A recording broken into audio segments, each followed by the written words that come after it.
बहुत ही मज़ेदार सी बेसन की फुल्कियाँ हमारी फ्राई हो चुकी हैं। तो ये डालेंगे इसमें से 2 से 3 खाने के चम्मच। सब धनिया डालेंगे बारीक कटा हुआ। तो माशाल्लाह से बहुत ही मज़ेदार सी हमारी दही पकौड़ियाँ तैयार हो चुकी हैं। बिस्मिल्लाहिर्रहमानिर्रहीम। अस्सलाम वालेकुम नाज़रीन, मैं हूँ मोहम्मद उस्मान, आपके अपने चैनल उस्मान फूड सीक्रेट्स के साथ। उम्मीद है आप सब खैरियत से होंगे। नाज़रीन, आज हम इफ्तार स्पेशल में बहुत ही मज़ेदार दही पकौड़ियाँ तैयार करेंगे। दही पकौड़ियाँ बनाने के लिए नाज़रीन हम सबसे पहले बेसन की पकौड़ियाँ तैयार करेंगे और फिर हम बहुत ही मज़ेदार सी दही पकौड़ियाँ तैयार करेंगे। नाज़रीन, कुछ लोग इसको बेसन की फुल्कियाँ बोलते हैं, कुछ लोग बेसन की पकौड़ियाँ या कुछ लोग इसको बेसन की बूंदी भी बोलते हैं। तो बेसन की फुल्कियाँ या बूंदी बनाने के लिए सबसे पहले मैंने 1 कप बेसन लिया है जिसको अच्छी तरह छान लिया है। तो मिक्सिंग बाउल के अंदर डालेंगे बेसन को। हाफ टी स्पून हम इसके अंदर जीरा पाउडर डालेंगे, थोड़ा सा दरदरा सा है, ये डाल देंगे। हाफ टी स्पून हम इसके अंदर नमक डालेंगे। तो नाजरीन, 1 कप मैंने बेसन लिया है और 1 कप ही मैंने पानी लिया है। तो पानी को हमने आहिस्ता आहिस्ता इसके अंदर शामिल करना है। तकरीबन 1 कप ही इसके अंदर पानी का डलेगा। नाजरीन, बेसन की फुल्कियाँ या बेसन की बूंदी आप इस तरीके से घर में बनाकर रख सकते हैं और जब चाहें आप बहुत ही मज़ेदार सी दही पकौड़ियाँ तैयार कर सकते हैं। अच्छे से हम इन चीज़ों को मिक्स करेंगे और फिर हम इसके अंदर थोड़ा थोड़ा पानी डालेंगे। अच्छे से हमने इसको मिक्स कर लिया है। अभी हम इसके अंदर थोड़ा थोड़ा पानी डालेंगे और साथ साथ इसको मिक्स करते जाएंगे ताकि इसकी गुठलियाँ ना बने।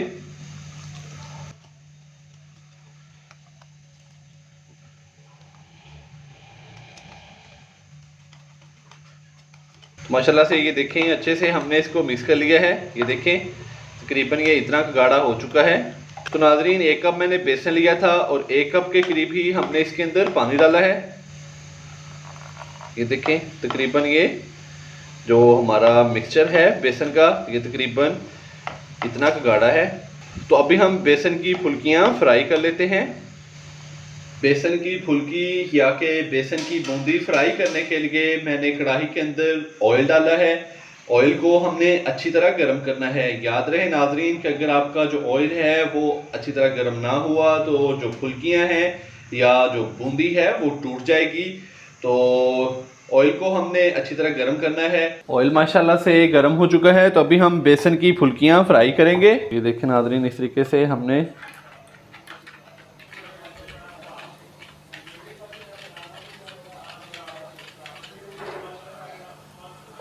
तो इस तरीके से हमने इसके ऊपर हल्का हल्का बेसन डालते जाना है और चम्मच की मदद से हमने इसको इस तरीके से हिलाना है।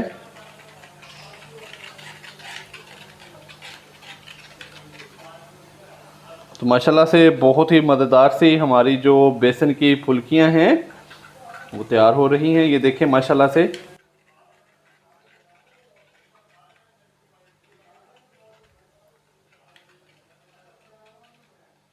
तो नाजरीन, आप चाहें चावलों का चम्मच भी ले सकते हैं या कि ये देखें इस तरीके से, ये मेरे पास मैशर था तो मैंने मैशर की मदद से फुल्कियों को फ्राई होने के लिए डाला है। को हम अच्छे से फ्राई करेंगे। तकरीबन जैसे ही इनका जो कलर है वो गोल्डन ब्राउन होना स्टार्ट हो जाएगा तो फिर हम इनको निकालेंगे। तो माशाल्लाह से नाजरीन, बिल्कुल परफेक्ट बेसन की फुल्कियां हमारी तैयार हुई हैं। तो नाजरीन, मैं आपको बताता चलूं कि जब हमने बेसन की फुल्कियां फ्राई करनी है तो ऑयल अच्छी तरह गर्म होना चाहिए। तो माशाल्लाह से इनका कलर गोल्डन ब्राउन होना स्टार्ट हो चुका है। तो अभी हम इनको निकाल लेंगे। बिस्मिल्लाह।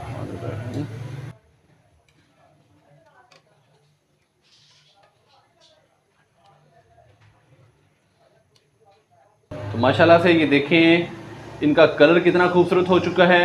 बहुत ही मज़ेदार सी बेसन की फुल्कियां हमारी फ्राई हो चुकी हैं।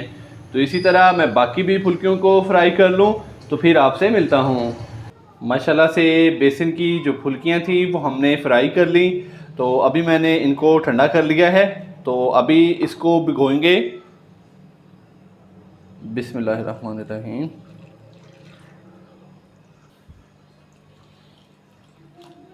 तो अभी मैंने इसके अंदर पानी डाल दिया है, इसको भिगो के रख दिया है। तो तकरीबन हम 15 से 20 मिनट के लिए जो बेसन की फुल्कियां हैं इनको भिगोएंगे।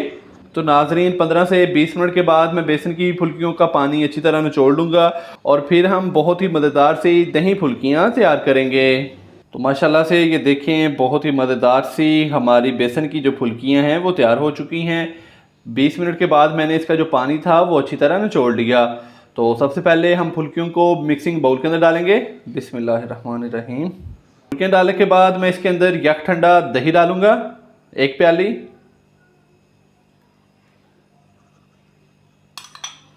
तो दही को मैंने अच्छी तरह फेंट लिया था। अच्छे से मिक्स करेंगे हम इसको।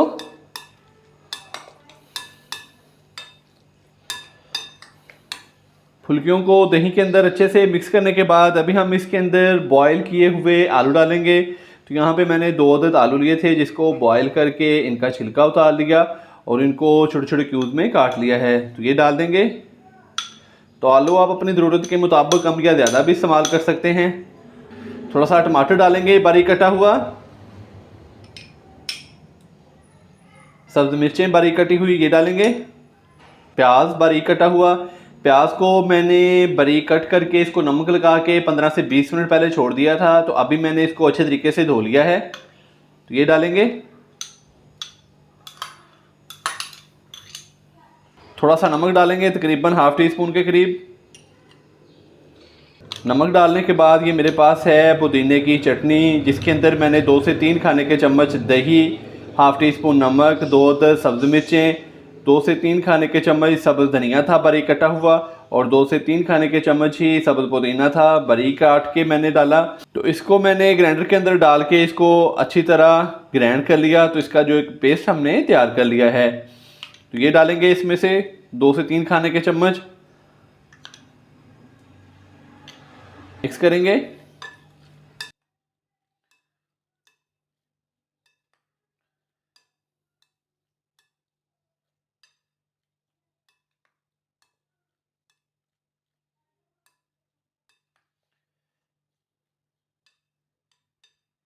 अच्छे से हमने इसको मिक्स कर लिया। तो सबसे एंड में हम इसके अंदर सब्ज़ धनिया डालेंगे बारीक कटा हुआ।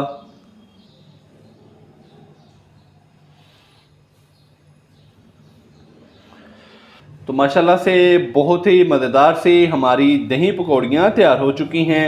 तो नाजरीन आप भी अफ्तार में इसी तरीके से ज़रूर ट्राई कीजिएगा। इंशाल्लाह बहुत ही मज़ेदार तैयार होंगी। अगर आपको मेरी आज की ये रेसिपी पसंद आई हो तो वीडियो को लाइक कर दें, चैनल को सब्सक्राइब करना मत भूलिएगा। कल एक नई रेसिपी के साथ आपकी खिदमत में हाज़िर होऊंगा। कल तक के लिए इजाज़त दीजिए। अल्लाह हाफिज़।